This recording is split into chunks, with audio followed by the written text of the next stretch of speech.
Singkat cerita, nyokap gue itu pakai HP Realme 7 dari tahun 2020. Sebenarnya kalau secara performa, HP beliau itu tidak apa-apa. Cuman gue ngeliat kalau beliau itu suka pakai HP dari siang sampai malam. Dan kayaknya pengen aja gitu kalau beliau juga nikmatin layar OLED. Nah kebetulan kemarin Infinix itu ngeluarin sebuah HP yang harganya 2 jutaan tapi udah AMOLED, baterainya gede tapi tetap enteng, dan ada on-screen fingerprintnya. Tapi ini kan HP Transsion ya, yang terkenal banyak banget bloatware. Nah kira-kira HP Transsion itu cocok apa enggak sih buat awam?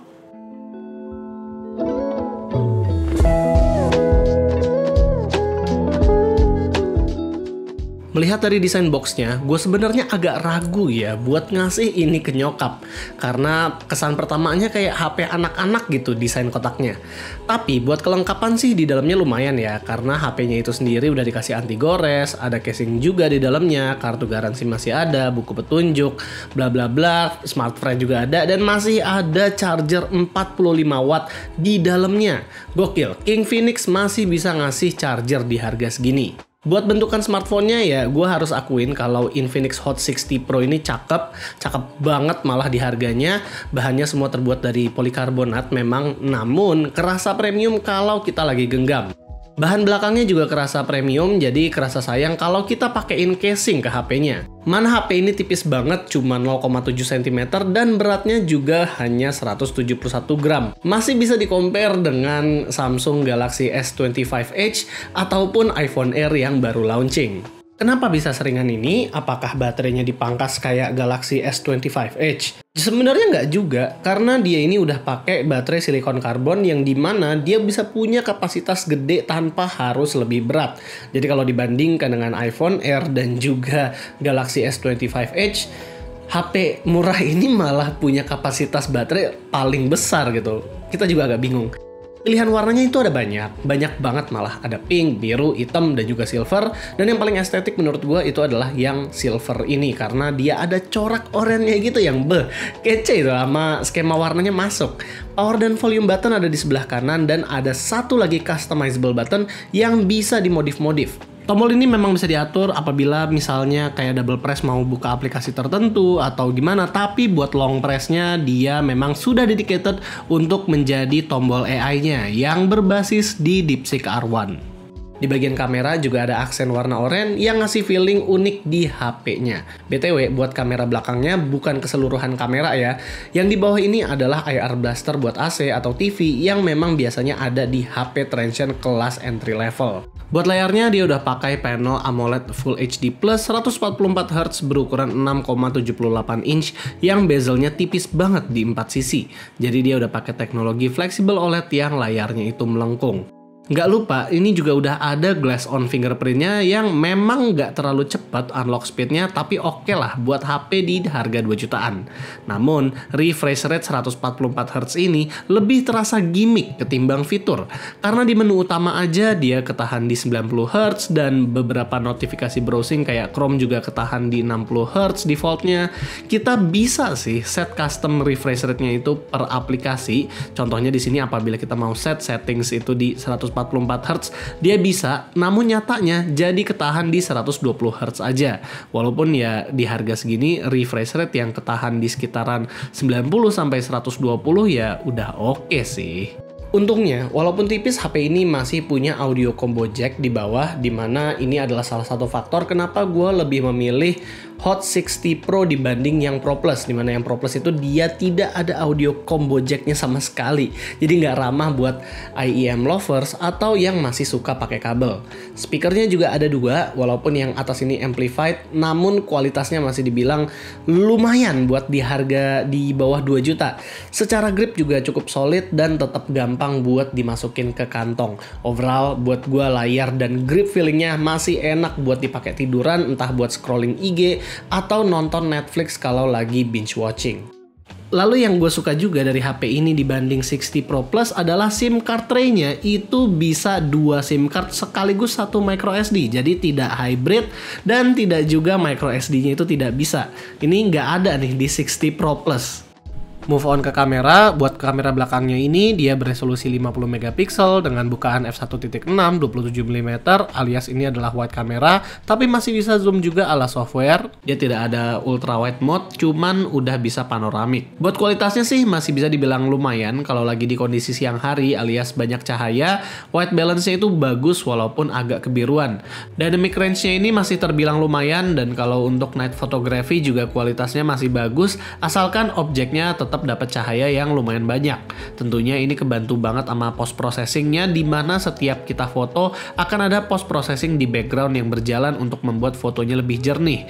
Jadi biasanya saat preview itu bakal kelihatan lebih jelek dari hasilnya. Ketimbang foto, perekaman video di kamera utama HP ini kerasa kayak dianaktirikan, di mana post processingnya nggak ada, stabilizer pun juga nggak ada. Jadi kalau kalian memang mau beli HP yang tujuannya buat vlogging atau suka ngerekam, kayaknya bisa cek Samsung A16 atau nambah dikit untuk HP yang lain. Dan karena tadi kita udah bilang kalau lensa buat videonya itu kayak dianaktirikan,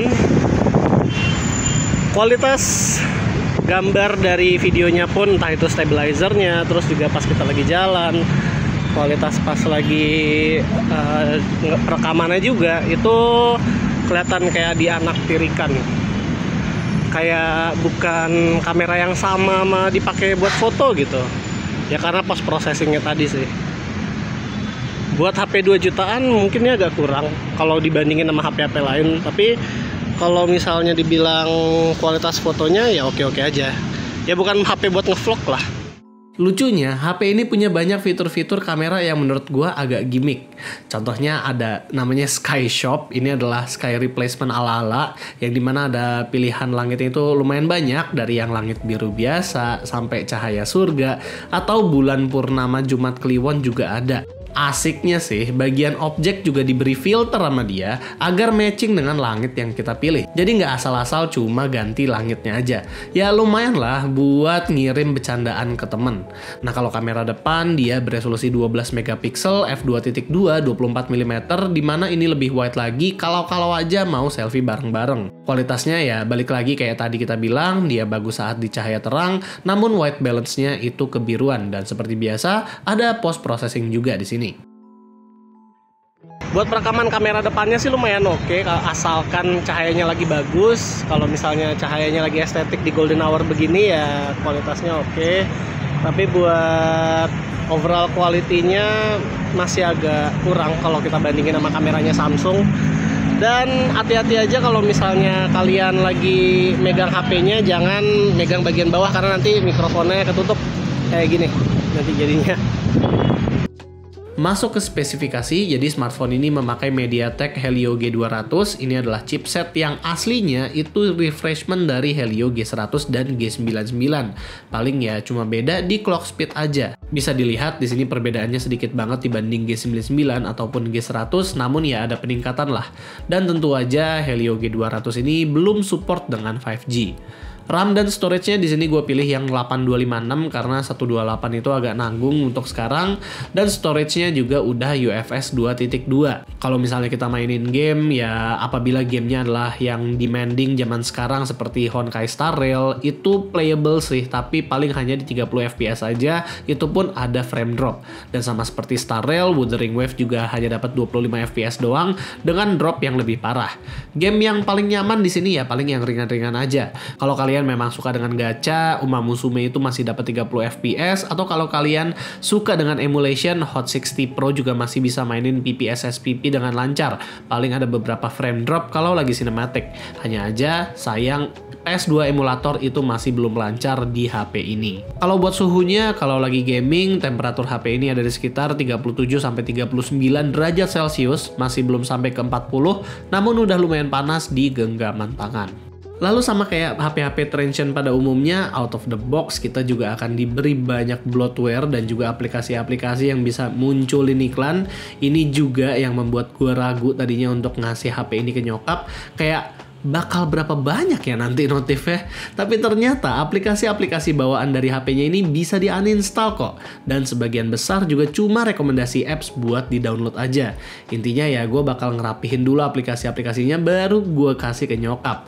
ya kayak banyak dituning dulu lah sebelum dipakai, atau enggak bakal penuh itu sama notifikasi. Lalu di HP ini juga ada AI editornya di galeri, jadi bisa ngilangin objek atau lain-lain. Tapi tentu aja ini online ya, alias foto kita itu dikirim ke server mereka terlebih dahulu, baru dikirim ke kita lagi. Tapi ya balik lagi, untuk di HP harga 2 jutaan ini adalah sebuah fitur ya yang nice to have gitu. Gak enaknya ya, quick control setting itu nggak bisa diatur layout barunya. Jadi ya notifikasi kalau kita swipe down di kiri, kalau control setting ada di kanan swipe downnya. Nggak bisa balik ke yang dulu dimana bisa gabung. Lalu untuk baterainya sendiri, karena dia udah 5000-an mAh, ini adalah salah satu HP yang baterainya cukup awet di harganya sekarang. Apalagi karena udah fast charging sampai 45 watt, dia hanya butuh sekitar 20 menitan aja buat sampai 50%. Paling ya ada 3 trade-off yang kalian dapetin kalau beli HP ini. Yang pertama, Wi-Fi-nya masih belum Wi-Fi 6 alias masih Wi-Fi 5 AC. Terus juga USB-nya ini masih 2.0 belum 3.0. Dan juga yang ketiga itu dia masih 4G LTE alias belum 5G. Kalau ada salah satu dari ketiga faktor tersebut yang menurut kalian deal breaker, mungkin masih bisa untuk nambah dikit lagi buat dapat HP yang 5G. Jadi kesimpulannya, Infinix Hot 60 Pro yang ini adalah sebuah upgrade yang cukup solid dari Hot 50 Pro yang tahun lalu. Kalau kita lihat, bobotnya itu masih ringan tapi dengan baterai yang jauh lebih gede karena udah pakai silikon karbon. Terus kalau di display nggak terlalu banyak upgrade-nya, masih bukan Super AMOLED, sih AMOLED biasa dengan on-screen fingerprint. Dan kalau kita lihat juga kamera tidak mendapatkan upgrade yang terlalu banyak, dan untuk harga 2 jutaan kameranya ini ya so-so aja. Masih bagus karena post processingnya, tapi pas kita udah lihat videonya ya videonya cukup hancur ya. Gua kemarin dapat HP ini di 8256-nya itu ada di sekitar 1,8 jutaan karena diskon, dan itu menurut gua adalah cukup good deal. Cuman ya tetap karena gua ngeliatin bloatware itu banyak dan UI-nya ini nggak terlalu friendly ya untuk orang tua. Kayaknya sih gue akan kasih nyokap gue itu kayak kalau misalnya mama mau ganti, misalnya kayak seminggu pemakaian atau sebulan pemakaian ternyata nggak nyaman, ya udah kita jual aja, beli Samsung A16 yang UI-nya itu lebih friendly ke orang tua gitu. Nah kalau misalnya kalian sendiri mau beliin anak atau misalnya adik kalian sebuah HP yang lumayan nyaman buat dipakai di harga 2 jutaan, gua kira ini sih kayaknya yang paling nyaman. Belum lagi karena baterainya gede juga kan, jadi enak dia. Kalau misalnya mau pakai sebuah HP yang cukup solid di harga segitu, apalagi chargingnya udah sampai 45 watt.